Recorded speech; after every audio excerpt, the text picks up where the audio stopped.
কই রে good morning গুলো বড়া বড়া বড়া গারমানি গুলো আমাকে কি মনে করেছিস? হ্যাঁ, আমার নাম নান্টু। ভোদার বল চুপচাপ থাকি বলে কি ভেবেছিস? বাড়া আমি মাল খাওয়া ভুলে গেছি। হ্যাঁ, এই নান্টু মাল খায় না, মাল নান্টুকে খায়, বুঝলি তো? আয় বড়া বড়া।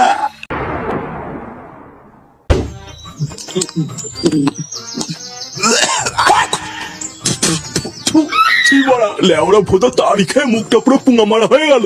আরে নগেনদা, শীতকালে তো ওই তাড়িতেই মজা। একটা সময় ছিল বুঝলা, যখন এই তাড়ি খাওয়ার জন্য এই পাড়া থেকে ও পাড়ায় ভোরবেলায় বেরিয়ে যেতাম। এখনকার তাড়িতে আর আগের মতন মজা নেই। আগেকার তাড়িতে একটা আলাদা মজা ছিল। না না নান্টু, এইসব তাড়ি টাড়ি খেয়ে আর পোষাচ্ছে না বুঝলা। বাড়া হাড়ি হাড়ি খেয়ে ফেলছি, তবু নেশাই হচ্ছে না। তা বলছি কি, চলো না এই শীতের মধ্যে সন্ধ্যাবেলা একটু বাংলা টাংলা নিয়ে বসি। কি বাংলা? নে রে, বাংলার কথা শুনে এমন ভাবে লাফিয়ে উঠলা, মনে তো হচ্ছে ভূত দেখা ফেলেছো। না না নগেনদা, এইসব বাংলা টাংলার ভিতরে আমি নেই। ওই একটু আড্ডু তাড়ি তুড়ি খাচ্ছি, এই ঠিক আছে, আর দরকার নেই। আরে নান্টু, মালের কথা বললে তুমি এত ভয় পাও কেন বলো তো? আমি দেখেছি যখনই মালের কথা বলি তুমি তখনই কেমন যেন একটু ভয় পেয়ে যাও।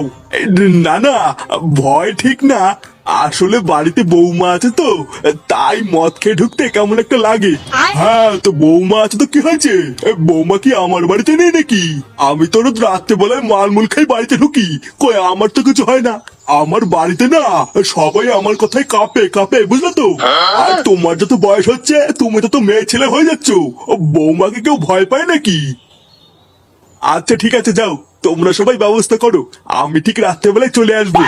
এই তো একদম পুরুষ মানুষের মতন কথা বলেছো নান্টু, তুমি কোনো চাপিও না, আমরা সন্ধ্যাবেলায় সব ব্যবস্থা করে রাখবো, তুমি শুধু সময় মতন চলে এসো।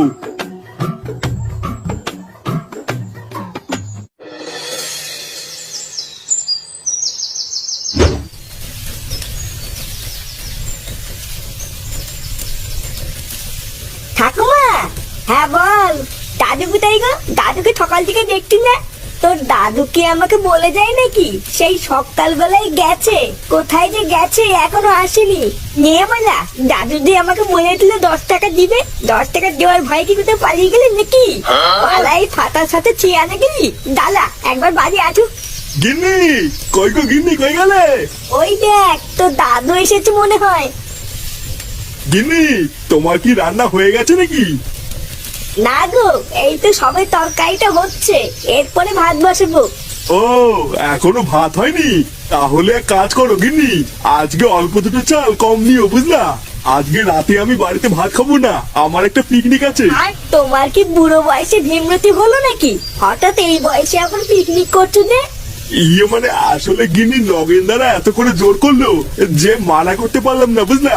দাদু, তোমার সাথে আমিও কিন্তু পিকনিকে যাবো। কতদিন আমিও পিকনিক খাই না, আজকে তোমার সাথে গিয়ে আমিও পিকনিক খাবো। ইয়ে মানে দাদু ভাই, এই পিকনিকটা তোমাদের জন্য নয় বুঝলা, এই পিকনিকটা হলো বড়দের জন্য, এখানে বাচ্চাদের যেতে নেই।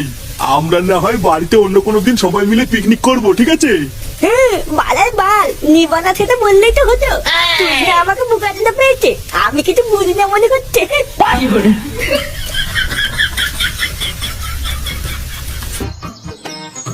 পল্টুদা, ও পল্টুদা, পল্টু, এই কে গো?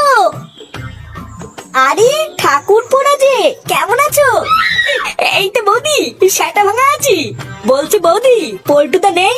হ্যাঁ আছে তো, মেয়েকে স্কুলে নিয়ে যাবে বলে রেডি হচ্ছে। একটু পল্টুকে ডেকে দাও না বৌদি, একটু দরকার ছিল।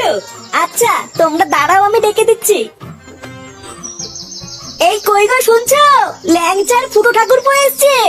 বাড়া আমাদের পল্টু কিন্তু একটা সেটা ভাঙা বউ পেয়েছে। হ্যাঁ বাড়া যখনই পল্টুদের বাড়িতে আসি কত সুন্দর মিষ্টি মিষ্টি কথা বলে। হ্যাঁ, আর ভুদার বাল আমার কপালে জুটেছে একটা সেটা ভাঙা দরজাল বউ।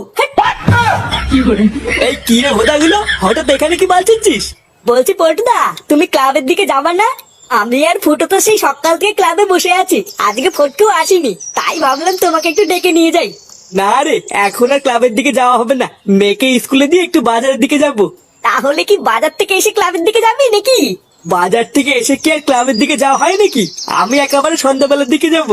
এই মেরেছে, একেবারে সন্ধ্যাবেলায় যাবা? তাহলে আমরা সারাদিন একা একা ক্লাবে কি করবো? চোদনাগুলো যা করবি কর গিয়ে, কিন্তু তোরা কিন্তু এখন আর এই মুহূর্তে আমার বাড়ির দিকে আর আসবি না। ওদা, আমি এখন এমনিতেই বাড়িতে থাকবো না, বউ একা থাকবে, তোদেরকে দিয়ে কোনো বিশ্বাস নেই।